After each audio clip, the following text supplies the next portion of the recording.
Este es el momento del mensaje. Muy buenos días, queridos hermanos y amigos. Que Dios nos bendiga mucho en esta mañana. Espero que se encuentren muy bien. Es una mañana bonita que Dios nos ha dado para que la vivamos en Él, para que nos gocemos y nos regocijemos en Él. En la mañana de hoy quiero dar gracias a Dios también porque nos da la oportunidad de llegar a esta congregación, a mi esposa Yesenia y a mí, con el objetivo de compartir un poco la palabra con ustedes. Y a la vez extendemos la gratitud a los hermanos que nos han invitado o que nos han sugerido, en este caso, el hermano Luis Galán le dijo a los hermanos que era posible en mi caso, y eso lo agradecemos y esperamos que lo que hagamos en esta mañana, en el sentido de este mensaje, de esta prédica, sea de bendición para todos nosotros. El tema, hermanos, que me han solicitado, pudiera ser un tema algo complicado y tal vez un poco pesado. Sin embargo, queremos hacerlo lo más práctico posible y lo más fácil posible. El tema se llama el ateísmo. El ateísmo y sus variaciones. Y yo le he puesto como título, Entendiendo el ateísmo para defender nuestra fe. Entendiendo el ateísmo para defender nuestra fe. Obviamente, es un tema interesante para nuestra fe. Es un tema bueno para nosotros profundizar y conocer. Pero siempre hay otras motivaciones como para uno hacer algo. Y hablar de este tema, de seguro que para ustedes tiene su motivación, tiene su importancia. Entonces no quiero que ustedes, al yo desarrollar el tiempo, se olviden del tema, el ateísmo y sus variaciones. Y como título le he puesto, Entendiendo el ateísmo para defender nuestra fe. Porque tenemos que entender. Y cuando entendemos, cuando comprendemos, entonces somos iluminados y podemos actuar correctamente para con nosotros mismos e incluso para con otros. Entonces, entender es bueno para que en este caso podamos defender nuestra fe. Hermanos y amigos, vivimos en un tiempo, vivimos en una época en la que creer en Dios ya no es considerado por muchos una verdad evidente, sino una opción que debe ser justificada. En universidades, en redes sociales, en documentales, en libros y en conversaciones cotidianas, cada vez más es frecuente escuchar afirmaciones como la ciencia ha demostrado que Dios no existe. La religión fue inventada por el hombre. O no necesito a Dios para vivir una vida moral. Para ser bueno yo no necesito a Dios. De hecho, nosotros conocemos a muchas personas que son muy buenas, moralmente hablando, y no se reúnen en ninguna iglesia, y no son cristianos. Entonces pareciera ser que esto tiene cierto asidero. Frente a estas ideas, muchos creyentes experimentan incertidumbre en sus vidas. Algunos guardan silencio porque no saben cómo responder a estas preguntas. Otros reaccionan con enojo o incluso con confrontación cuando escuchan preguntas como esta.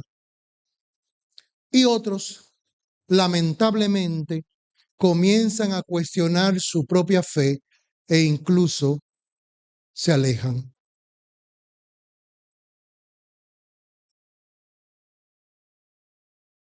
Sin embargo, Dios nunca llamó a su pueblo a vivir una fe ciega o incapaz de responder a las preguntas de su generación. El apóstol Pedro escribió precisamente a una iglesia y a una generación donde la sociedad era hostil, contraria a la fe o al evangelio. Y les dio una instrucción que sigue siendo importante para el día de hoy, en Primera de Pedro 3:15. Sino, santificad a Dios en vuestros corazones y estad siempre preparados para presentar defensa con mansedumbre y reverencia ante todo el que os demande razón de la esperanza que hay en vosotros. Eso lo dijo el apóstol Pedro muchos años atrás y sigue siendo una verdad irrefutable para nosotros en el día de hoy todavía. La palabra defensa que utiliza el apóstol Pedro en 1 de Pedro 3:15 que acabamos de leer proviene de un término griego precisamente que significa apología. Por eso a veces nosotros hemos escuchado apologética. Y cuando hablamos de apología estamos hablando de defensa. Por eso a veces nosotros escuchamos vocablos como teología, apología, entre muchos otros. Y algunos de nosotros dicen, no, yo con la Biblia tengo. Yo no tengo que saber mucha teología y comienzan a criticar esos términos o a quien lo utilizan o creen que la persona que lo está utilizando o está haciendo alusión a ellos está, digamos, en cierto modo vanagloriando de que sabe mucho. Pero lo cierto es que la Biblia que nosotros tenemos en nuestras manos tiene mucha información que no podemos leer, que necesitamos investigar un poco más a fondo de lo que estamos leyendo para poder entender mejor. Porque el vocablo que está utilizando Pedro, que es defensa para el español, para nosotros, es apología. Y este vocablo precisamente lo que describe es la exposición razonada de una verdad ante quien la cuestiona. Por eso el apóstol Pedro está diciendo que estemos listos, que estemos preparados a presentar defensa a aquellos que demandan de nosotros de la esperanza que está dentro de nosotros. O sea, usted tiene que ser apologético para poder defender lo que usted ha creído, lo que usted vive.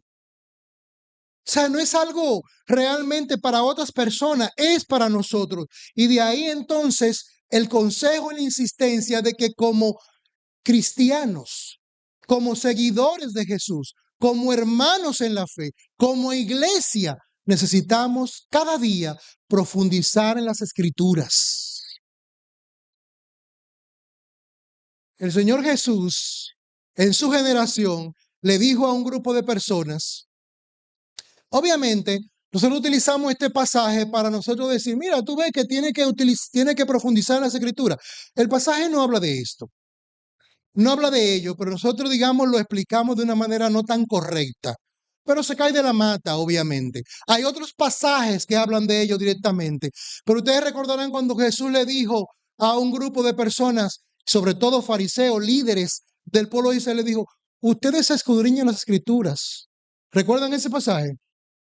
Porque ustedes entienden que dan vida. Estoy hablando en mis palabras. Sin embargo, ellas son las que dan testimonio de mí. Jesús con ese pasaje no está diciendo que escudriñe las Escrituras. No está dejando de decirlo tampoco, pero el pasaje no tiene que ver con eso. Sin embargo, está diciendo una verdad incuestionable. Ellas dan testimonio de Jesús. Y como consecuencia necesitamos profundizar en ella. Entonces, aquí encontramos en este pasaje de 1 de Pedro 3:15, precisamente que lo que queremos es explicar con claridad. Lo que Pedro nos está diciendo, que expliquemos con claridad con este pasaje de la esperanza que hay en nosotros, que hay un fundamento bíblico y amor, porque creemos en Jesucristo. También es importante comprender, hermanos y amigos, que no todos los ateos son iguales. No todos los ateos son iguales. Algunas personas rechazan la existencia de Dios por convicción filosófica, intelectual. Han llegado, según ellos, a un conocimiento que ellos viven conforme a cierta filosofía de vida que no tiene nada que ver con algo abstracto, como es la fe. Otros han dejado de creer debido al sufrimiento. Recuerdo de una joven de nuestra congregación que le han fallecido muchos seres queridos, entre ellos la última, que yo recuerde, o que yo sepa, ya no es de la iglesia ya, al menos no se congrega, fue su abuela quien la crió, a quien ella amaba profundamente. Y yo recuerdo cómo ella me decía en la funeraria, afuera, me decía, ¿sabe lo que es eso? Mi abuela, sufrir tanto con un cáncer tan fuerte. Una señora creyente, ella era evangélica, la abuela, una señora creyente, una señora buena, sufrir tanto con un cáncer. ¿Cómo yo puedo creer, decía ella, en un Dios como ese, que deja que las personas sufran tanto?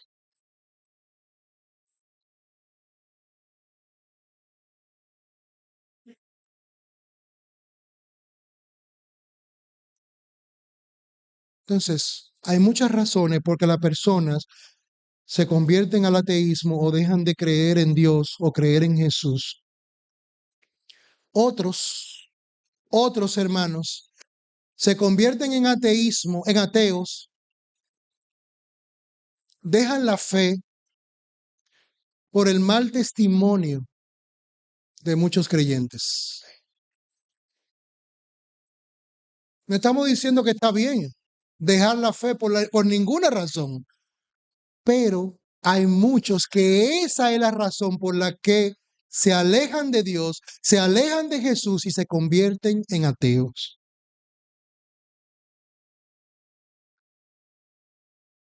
Otros dejan de creer por influencias culturales, se convierten en ateos por ello, o porque consideran que la ciencia ha reemplazado la necesidad de Dios. No necesito a Dios ya. Ya la ciencia me es suficiente. Ya conforme a eso, ya yo vivo mi vida y ya yo sé la razón de las cosas, vamos a decirlo así. La ciencia ha reemplazado la necesidad de Dios en su vida. Incluso existen quienes, sin negar a Dios con sus palabras, viven como si Él no existiera, que es lo que se llama el ateísmo práctico, que incluso muchos creyentes de nosotros que regularmente estamos en todas las actividades de la iglesia actuamos. Y lo he mencionado, creo que lo mencioné en esta congregación hace un tiempo ya, del ateísmo práctico. ¿Cómo? Yo no soy ateo, no, pero tú actúas como que si Dios no existiera. Cada vez que tienes que tomar una decisión en tu vida, en tus cosas, en tu familia, la tomas tú y no tomas en cuenta a Dios. Entonces estás actuando de manera atea, práctica, vamos a decirlo así, no filosófica. Por eso, o por esa razón, antes de responder al ateísmo, debemos entenderlo. No podemos responder adecuadamente, hermanos y amigos, a una pregunta que no conocemos, ni ayudar a una persona sin comprender primero las razones de su incredulidad. Hay que saber por qué. En este mensaje de esta mañana, hermanos y amigos, quiero abordar las principales variaciones del ateísmo. Obviamente hay otras, pero yo no voy a tener el tiempo. De hecho, mi mensaje es un tanto largo y vamos a ver lo más que lo podamos resumir. Quiero abordar esas variaciones del ateísmo, las razones que llevan a muchas personas a adoptar esa postura y sobre todo quiero examinar también con ustedes la respuesta que ofrece la palabra de Dios ante esas formas de ateísmo. Nuestro propósito entonces no es ganar debates o no debe ser ganar debates. ni desacreditar a quienes piensan diferente a nosotros, sino fortalecer nuestra fe, equiparnos para presentar el Evangelio con sabiduría y cumplir el mandato bíblico de estar siempre preparados para defender lo que nosotros creemos, de la esperanza que está en nosotros. El objetivo no es avasallar. El objetivo no es dejar mal parado al que cree diferente. El objetivo es presentar el Evangelio como lo hemos recibido y como lo creemos. Ese es el objetivo. Que al finalizar este mensaje, reflexión, podamos salir con una convicción más profunda de quién es Dios. Una fe mejor fundamentada en las Escrituras y un corazón dispuesto a compartir la verdad de Cristo con mansedumbre, con respeto y con amor.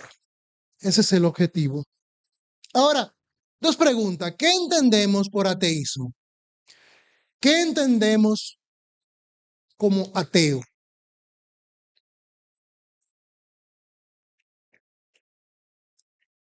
Muchas personas utilizan la palabra ateo para describir posiciones muy variadas y muy diferentes. Pero un ateo, de manera sencilla, es una persona que no cree en la existencia de Dios o en la existencia de los dioses. Mientras que el ateísmo, obviamente, la corriente filosófica, la corriente de pensamiento que rechaza o niega dicha existencia por falta de pruebas. La palabra griega de ateo significa a, que es sin, ausencia, sin, mientras theo, T-H-E-O, theo, Dios, que ustedes saben esa palabra en griego, ateo, sin Dios.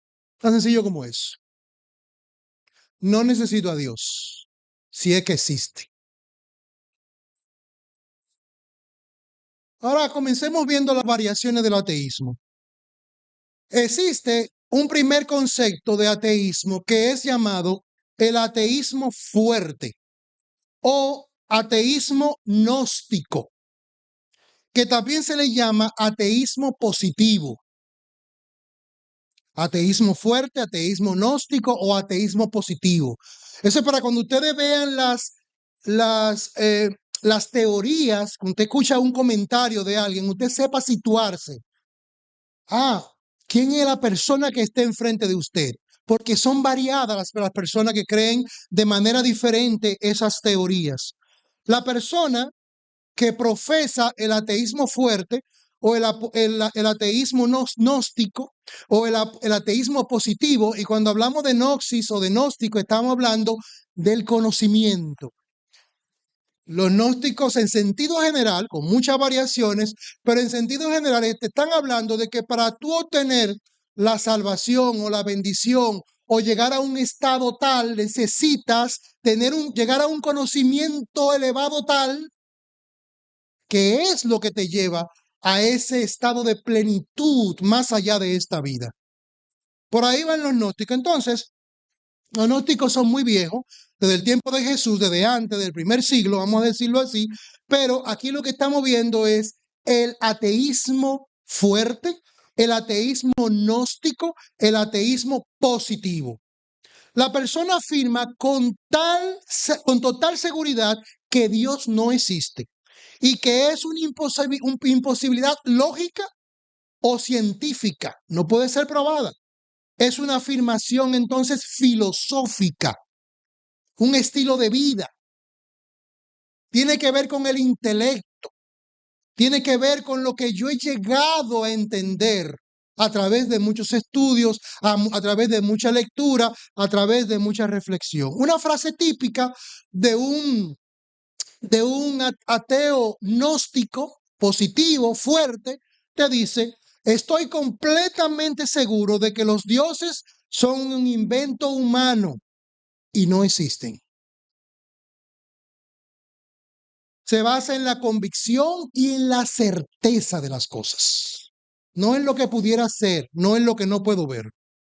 Dentro de algunos de sus mayores representantes de esta teoría, ustedes van a encontrar a Richard Dawkins, y lo estoy leyendo, digamos, estos representantes de la teoría porque tienen libros importantes que sobre todo en las universidades y en los centros de estudios son libros consultados, leídos, profundizados, y como consecuencia, si usted lo quiere leer en algún momento, están a disponibilidad en alguno que otro lugar, sobre todo en la web. Richard Dawkins, fue un biólogo evolutivo de la evolución, etólogo, digamos, un estudioso de los animales y del comportamiento de los animales en su entorno. Eso es un etólogo. Y escritor que nació en Nairobi, capital de Kenia, África. Fue profesor de la Universidad de Oxford, Inglaterra. Se hizo famoso por su libro El gen egoísta, que publicó en el 1976, donde popularizó la visión de la evolución centrada en los genes, nuestra herencia biológica. Es un crítico abierto de la religión y autor de la obra llamada El espejismo Dios, que publicó en 2006. ¿Están entendiendo? El espejismo Dios. O sea, Dios no existe, es un espejismo. Es lo que te está diciendo, donde en esa obra él defiende el escepticismo, el no creer, y también defiende la ciencia por encima de la fe. Otro autor interesante que debe ser consultado es Christopher Hitchens, escritor, periodista, polemista y crítico literario británico, estadounidense, que falleció en el 2011 y escribió para revistas importantes de gran prestigio como Vanity Fair y The Atlantic. Destacado por su elocuencia, muy versado al hablar, y su aguda oratoria. Fue autor de una obra interesante que publicó en el 2007 llamada Dios no es bueno.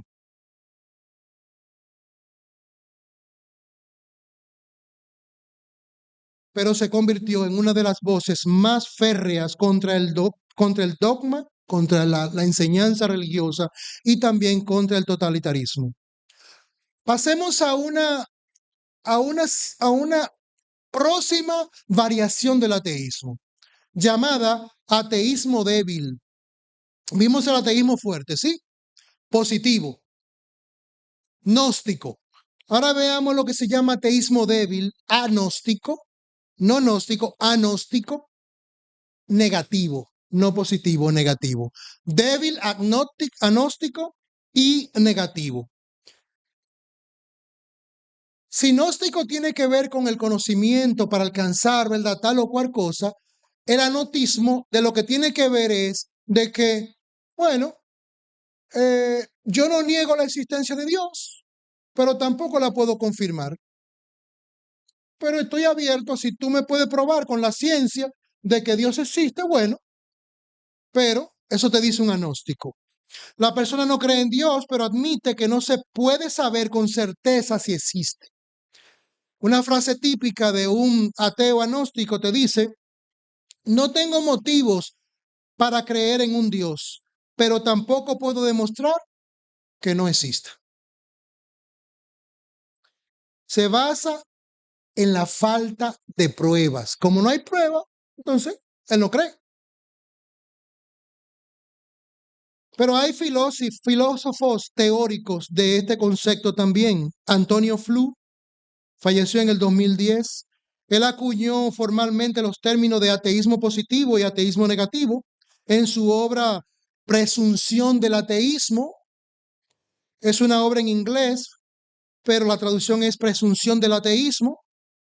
Y él hizo muchos argumentos del ateísmo muy interesantes. Michael Martin, que falleció en el 2015, un filósofo analítico estadounidense que defendió y expandió la definición de ateísmo negativo, y también impulsores del agnosticismo y sobre todo de la epistemología de la duda, que es una postura filosófica que usa la duda como base y herramienta principal para analizar cómo sabemos lo que sabemos, rechazar creencias falsas y buscar verdades seguras, entre otros que tengo aquí plasmado, otros divulgadores de teorías que tienen que ver con el ateísmo.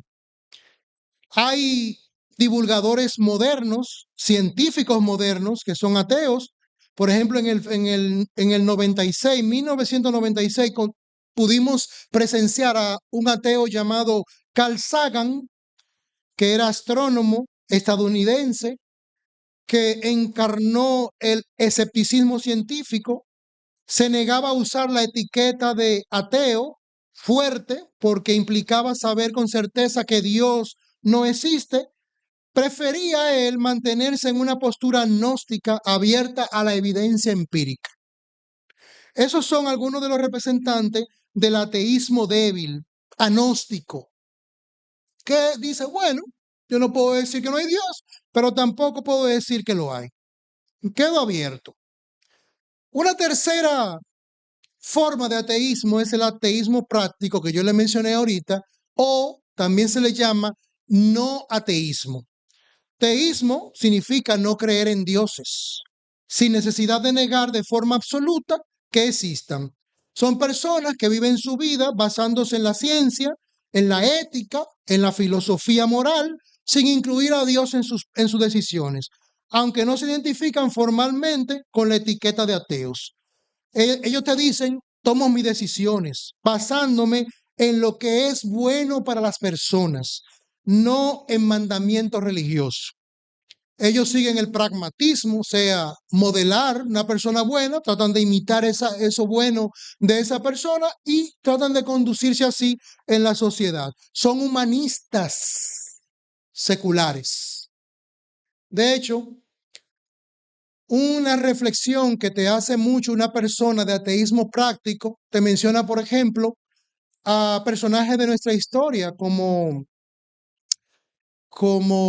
el reformador dominicano de la educación, Hostos.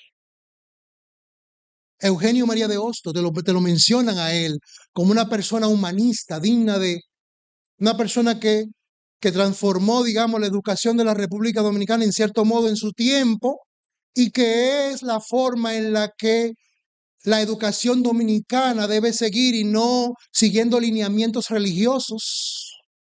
Entonces, el que es ateo práctico, por ahí que se va, le dice, no, es que, ¿cómo va a ser que nuestra educación dominicana esté tan plegada, llena de principios religiosos? ¿Qué es eso? Eso es lo que hace ignorante a la gente.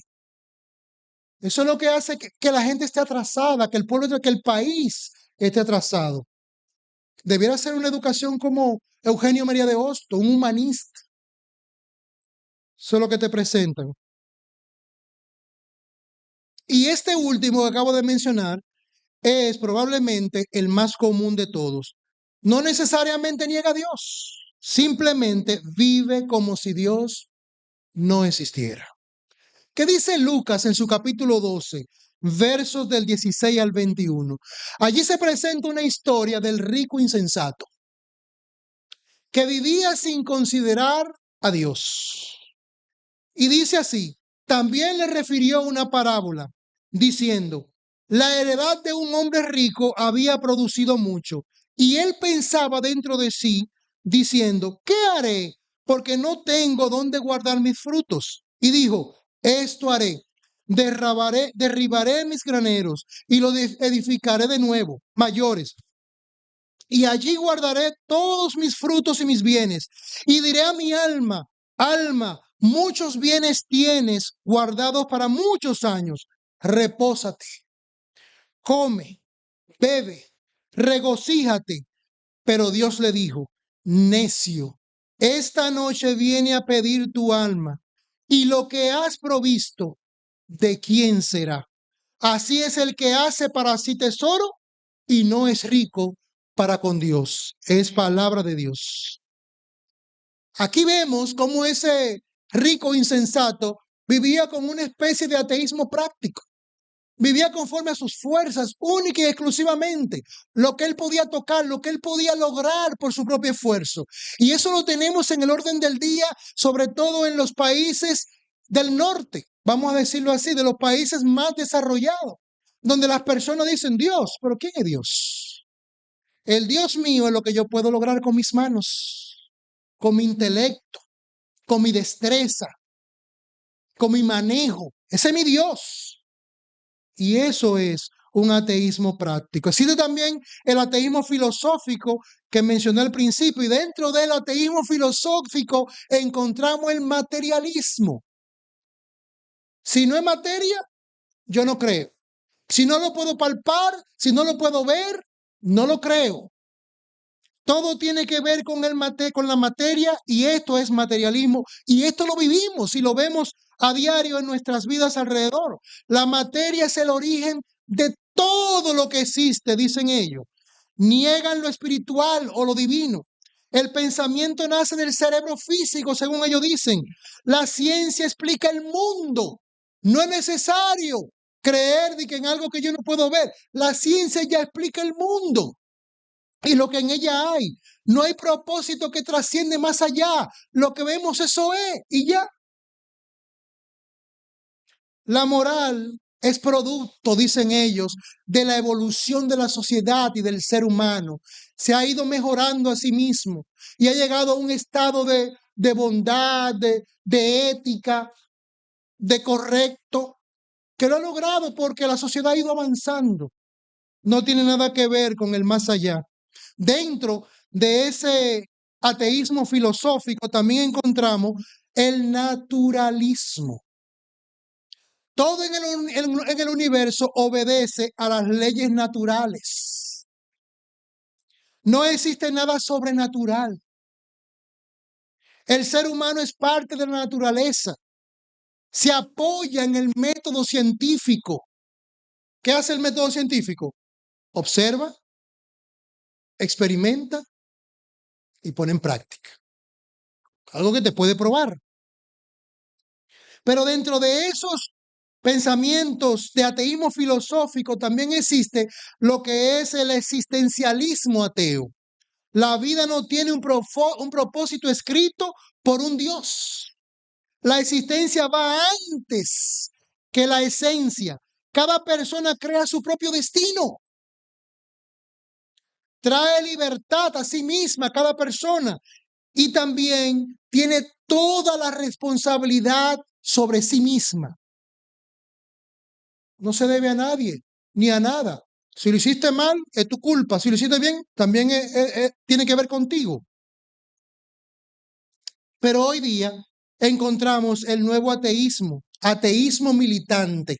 Aquella persona que pasa de ser una persona que cree, que no cree en Dios, que no cree en dioses, que no cree en lo sobrenatural, a una persona que profesa, que va a los lugares y a los medios de comunicación a decir, Dios no existe. Eso es un disparate. Militante que se reúne a discutir y a hablar y a profundizar y a hablar en lugares públicos para desacreditar la fe, para desacreditar a Dios, para desacreditar lo que creemos. No solo no creen en Dios, sino que critican activamente las religiones por considerarlas dañinas para la sociedad, para el ser humano. Una frase típica de esta estirpe, de este estilo, es: la creencia en Dios es peligrosa y debemos combatirla con la ciencia y con la razón.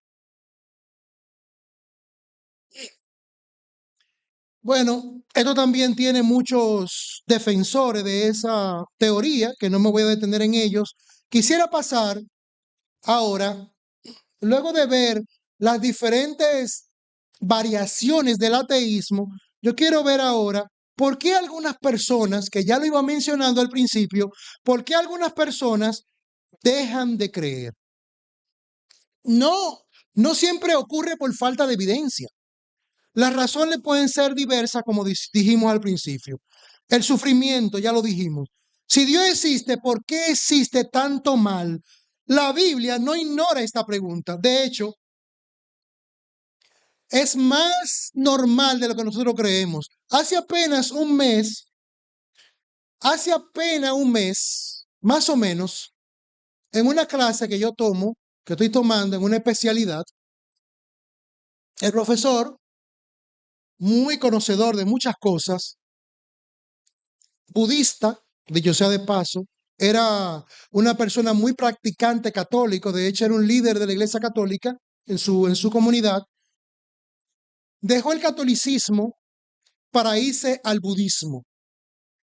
Y bueno, a veces él relajaba en la clase un poco cuando decía una palabra mal, no agradable, decía, vamos a decir un carajo o algo parecido. Él decía, tengo que hacer unas oraciones para que Buda me perdone esas palabras. Y relajaba constantemente con eso.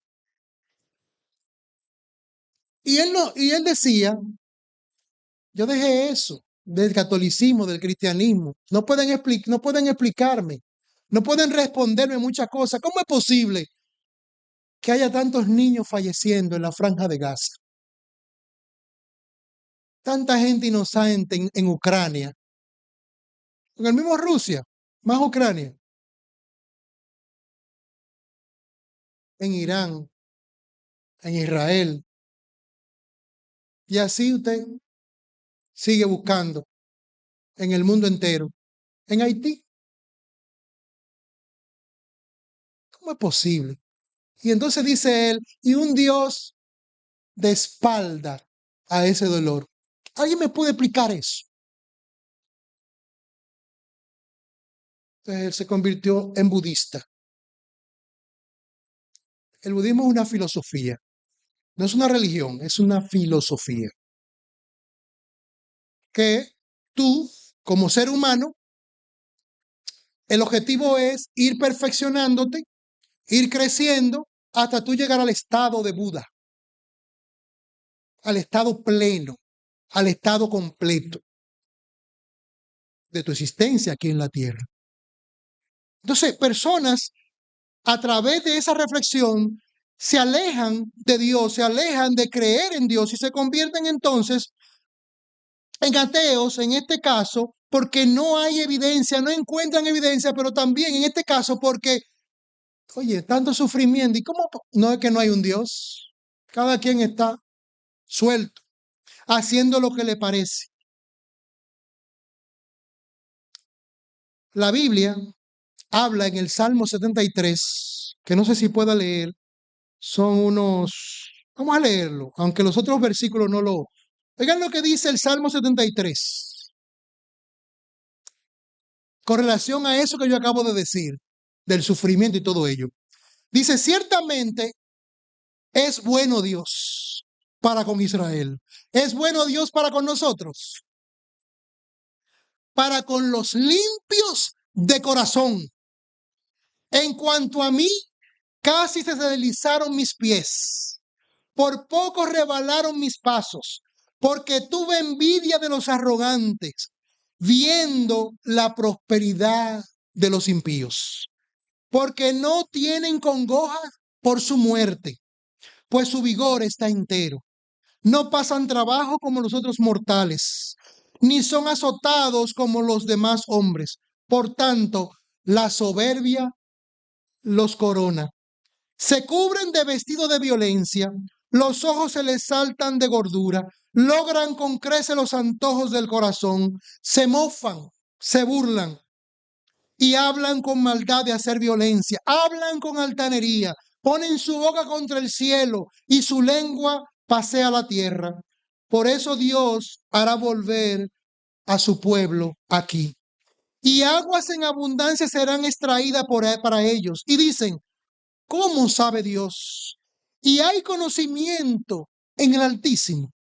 He aquí estos impíos, sin ser turbados del mundo, alcanzaron riquezas.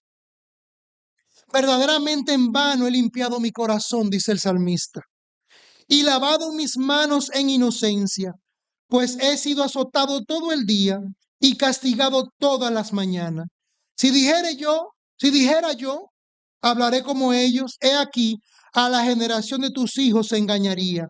Cuando pensé para saber esto, fue duro trabajo para mí, hasta que entrando en el santuario de Dios, comprendí.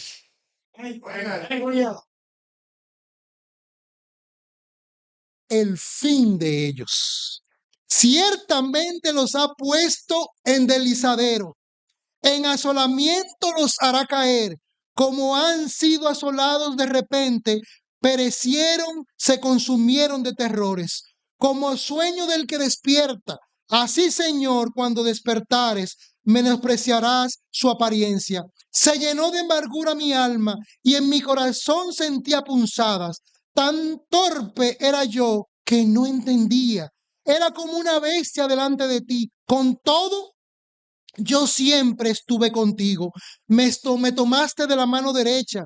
Me has guiado según tu consejo y después me recibirás en gloria. Alabado sea su nombre.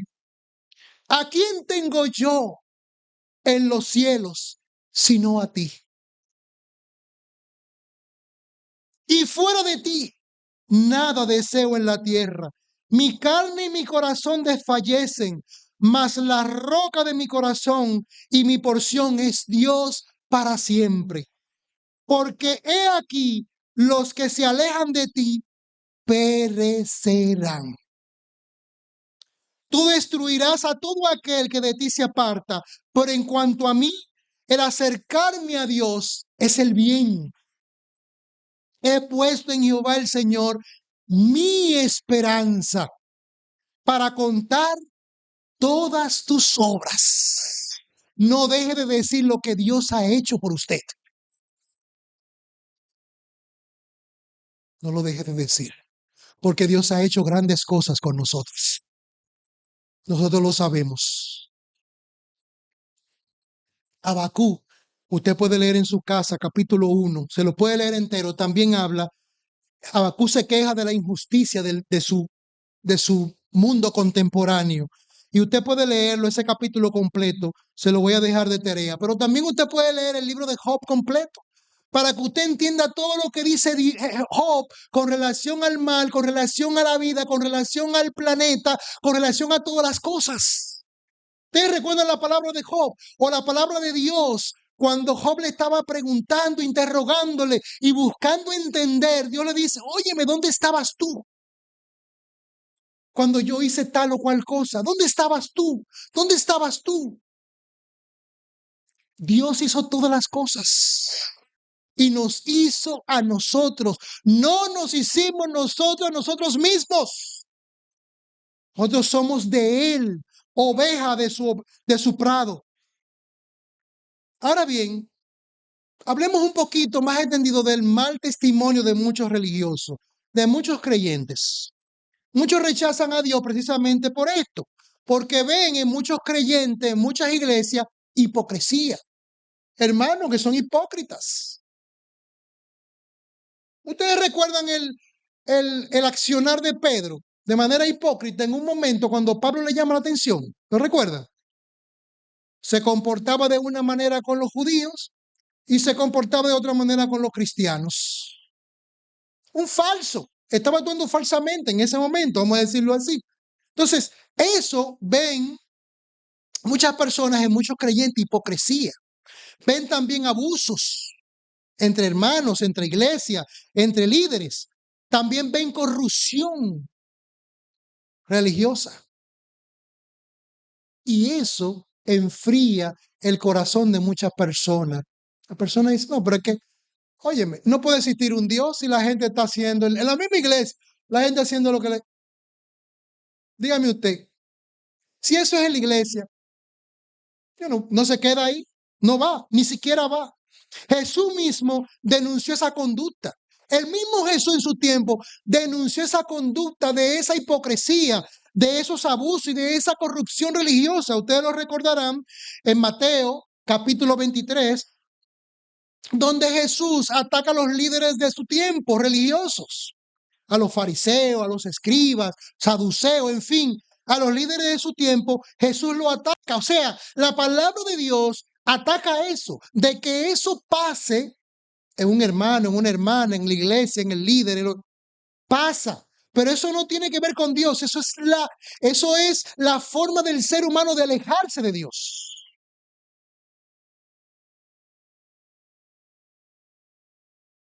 Pasemos rápidamente a la influencia cultural. Vivimos en una cultura donde se exalta, ¿qué cosa? El relativismo. Todo es relativo. Todo va a depender. Nada es blanco nada es negro. No, pero tiene sus matices, todo es relativo. Esta postura del relativismo niega la existencia de verdades absolutas. Todo depende del contexto, todo depende de la cultura, todo depende de la época. Por ejemplo, lo que es moralmente correcto en República Dominicana no necesariamente es moralmente correcto en África, en un país de África, en un país de Europa, en un país de lo que fuere.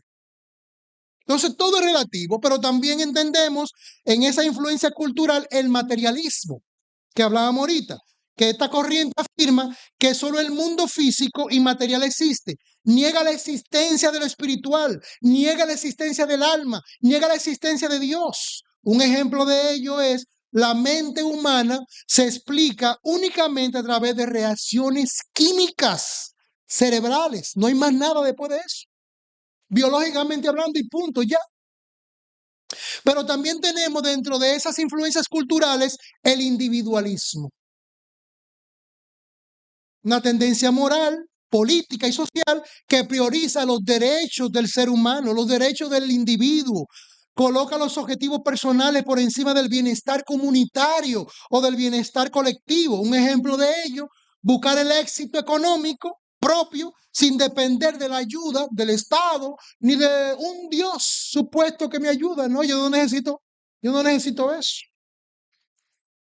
Y está el intelectual. Algunos creen que la ciencia y la fe son incompatibles. No. Lo que no se puede demostrar, no. La ciencia por un lado, la fe por otro lado. No son compatibles. ¿Qué afirma este argumento? Quienes sostienen esta postura suelen decir, la ciencia explica el universo sin necesidad de Dios.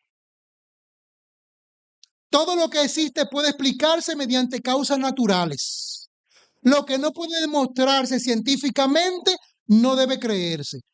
A medida que avanza la ciencia, Dios se vuelve innecesario. Veamos unas cuantas respuestas en ese sentido.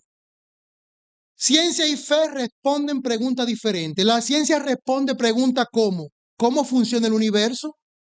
¿Cómo se forman las estrellas? ¿Cómo se transmite la información genética? Pero la ciencia no responde preguntas tales como, ¿por qué existe el universo? La ciencia no responde eso. La ciencia responde cómo funciona, pero no responde por qué existe el universo. La ciencia no responde cuál es el propósito de la vida. No lo puede responder. La ciencia no responde por qué existen las leyes naturales. El tiempo. No lo puede responder. La ciencia no responde qué fundamento tiene el bien y qué fundamento tiene el mal. No lo puede responder. La ciencia no lo puede responder. Ejemplo, la ciencia puede explicar cómo funciona un automóvil, ¿sí o no? Sí. Pero no puede responder quién lo diseñó. Tú le pones un carro ahí sin marca y sin nada, no puede responder quién lo diseñó. No puede responder cuál fue el propósito de construir ese vehículo. De igual manera, explicar el fundamento del universo no elimina la posibilidad de un creador. Ese creador está ahí y es nuestro Dios. Respuesta, la ciencia estudia el mundo natural. La ciencia se limita al estudio de fenómenos observables y medibles. Lo que se puede ver, lo que se puede medir, eso puede estudiar la ciencia y puede dar respuesta a ello. Esto significa, hermano, que por definición la ciencia no puede demostrar lo que no se ve, ni refutar la existencia de un ser sobrenatural. La ciencia demuestra que Dios no existe. No es una conclusión científica, es más bien una afirmación filosófica, porque no lo puede probar. La ciencia simplemente no posee las herramientas para investigar directamente a Dios, porque Dios está por encima de la ciencia. Porque Dios es sobrenatural, no es natural. Y la ciencia no puede medir ni probar lo sobrenatural. Muchos grandes científicos de todos los tiempos han creído en Dios. Científicos. La idea de que ciencia y fe siempre han estado enfrentadas no coincide con la realidad ni con la historia. Algunos científicos profundamente creyeron, entre ellos Isaac Newton, el inventor de la física y de las matemáticas, Johannes Kepler, astronomía, Blaise Pascal, matemática y física, Michael Faraday, electromagnetismo,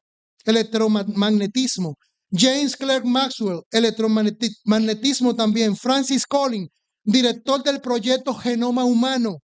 Ellos no veían contradicción en investigar la naturaleza y creer en Dios.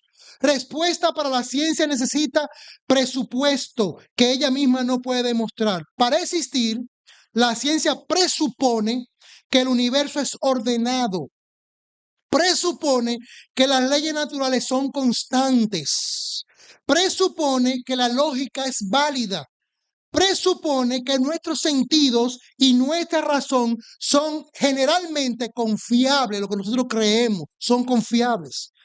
La ciencia utiliza estos principios, pero no puede demostrarlo mediante el método científico porque son presupuestos filosóficos. Muchos pensadores cristianos sostienen que un universo creado por un Dios racional explica por qué esperamos encontrar orden y regularidad en la naturaleza, porque Dios lo creó y porque Dios es un Dios de orden. Es un Dios supremo que está por encima de todas las cosas. Respuesta: el conflicto real no es entre ciencia y fe. Ese no es el conflicto real, sino entre naturalismo y teísmo. Creencia en la existencia de uno o más dioses que crearon el universo y participan activamente en él. Es importante distinguir dos conceptos. La ciencia es un método para investigar el mundo natural. El naturalismo filosófico de esto que habla. Ahora hablemos rápidamente de algunos pasajes bíblicos que hablan directamente a estas teorías, más allá de los pasajes que ya hemos mencionado. Salmo capítulo 19, versículo 1, que dice: los cielos cuentan la gloria de Dios y el firmamento anuncia la obra de sus manos. El universo fue hecho por Dios, por sus manos. Obviamente Dios no tiene manos, estamos hablando, ¿verdad?, en sentido figurado, porque Dios por su palabra creó los cielos y la tierra y fueron. La creación no oculta a Dios, apunta hacia Él. La misma creación. Romanos 1, 18 al 20. Porque la ira de Dios se revela desde el cielo contra toda impiedad e injusticia de los hombres que detienen con injusticia la verdad. Porque lo que de Dios se conoce le es manifiesto, pues Dios se lo manifestó. Porque las cosas invisibles de Él, su eterno poder y deidad, se hacen claramente visibles desde la creación del mundo, siendo entendidas por medio de las cosas hechas, de modo que no existe excusa. Con lo que vemos a nuestro alrededor es suficiente para creer en Dios. Proverbio 25:2. Gloria de Dios es encubrir un asunto, pero honra del rey es escudriñarlo. Nosotros necesitamos escudriñar, profundizar, y ahí hay honra. Nosotros no podemos quedarnos por arribita con las cosas. No. Eso es para el predicador, que estudie él, que avance él. No. Todos y cada uno de nosotros estamos llamados a presentar defensa de la fe que hay en nosotros. Eso fue lo que dijo Pedro. El ser humano fue creado para relacionarse con Dios, según Eclesiastés 3:11. Todo lo hizo hermoso en su tiempo y ha puesto eternidad en el corazón de ellos, sin que alcance el hombre a entender la obra que ha hecho Dios desde el principio y hasta el fin. Es decir, que aunque nosotros no tengamos todas las respuestas, aunque nosotros no entendamos todas las cosas, entendemos que servimos a un Dios real, verdadero y un Dios que nos creó, un Dios amoroso para con nosotros. Existe una búsqueda universal de significado y nosotros hemos encontrado ese significado en Dios, en Jesucristo. La fe nuestra no es irracional, no es irracional. Hebreos capítulo 11, versículos 1 al 6 nos dice: es pues la fe la certeza de lo que se espera, la convicción de lo que no se ve, porque por ella alcanzaron buen testimonio los antiguos. Por la fe entendemos haber sido constituido el universo por la palabra de Dios, de modo que lo que se ve fue hecho de lo que no se veía. Por la fe Abel ofreció a Dios más excelente sacrificio que Caín, por lo cual alcanzó testimonio de que era justo, dando Dios testimonio de sus ofrendas, y muerto aún habla por ella. Por la fe no fue trapuesto para no ver muerte, y no fue hallado porque lo trapuso Dios. Y antes que fuese trapuesto, tuvo testimonio de haber agradado a Dios, pero sin fe es imposible agradar a Dios, porque es necesario que el que se acerca a Dios crea que le hay y que es galardonador de lo que le buscan. Alabado sea su nombre. Nosotros buscamos a Dios, como consecuencia seremos galardonados. La fe bíblica se fundamenta en la confianza en Dios, quien actúa en la historia por nosotros y en nosotros. No es credulidad, es la facilidad, tendencia o cualidad de una persona para creer con mucha ligereza. No es credulidad, no, es confianza en Dios. Jesús mismo, como máxima revelación de Dios, en el Evangelio de Juan, en su capítulo 14, verso del 6 al 9, dice: cuando Jesús le dijo: yo soy el camino y la verdad y la vida, nadie viene al Padre sino por mí. Si me conocieseis, también a mi Padre conoceréis, y desde ahora le conocéis y le habéis visto.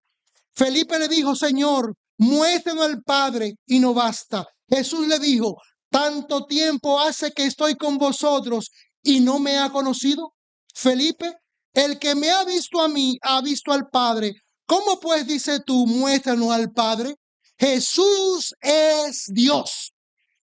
Lo dice el Evangelio de Juan en su capítulo 1 completo, usted puede leer. La respuesta cristiana entonces no es simplemente un argumento filosófico, es Cristo. Cristo es la parte visible de ese Dios invisible a quien adoramos y servimos.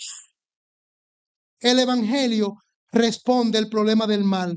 Muchos preguntan: ¿dónde está Dios cuando sufrimos? La respuesta cristiana es: Dios entró en el sufrimiento mediante Cristo. En el pasaje que leía el hermano en la comunión, Isaías 53, Dios entró en la persona de Cristo en el sufrimiento, y Él llevó nuestras culpas y Él lo hizo por nosotros. Romanos capítulo 5, versículos, usted puede leer versículo 1 hasta el 11, cuando dice: justificado pues por la fe, tenemos paz para con Dios por medio de nuestro Señor Jesucristo. Usted puede leerse el versículo 5, pero Juan en su capítulo 3, verso 16 dice: porque de tal manera amó Dios al mundo, que ha dado a su Hijo unigénito, para que todo aquel que en él cree no se pierda, mas tenga la vida eterna.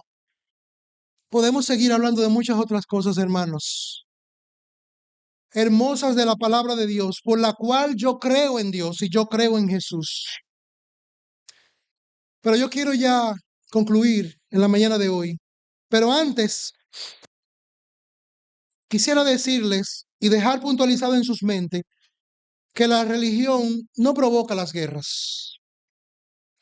La Biblia reconoce que el ser humano puede corromper incluso la religión.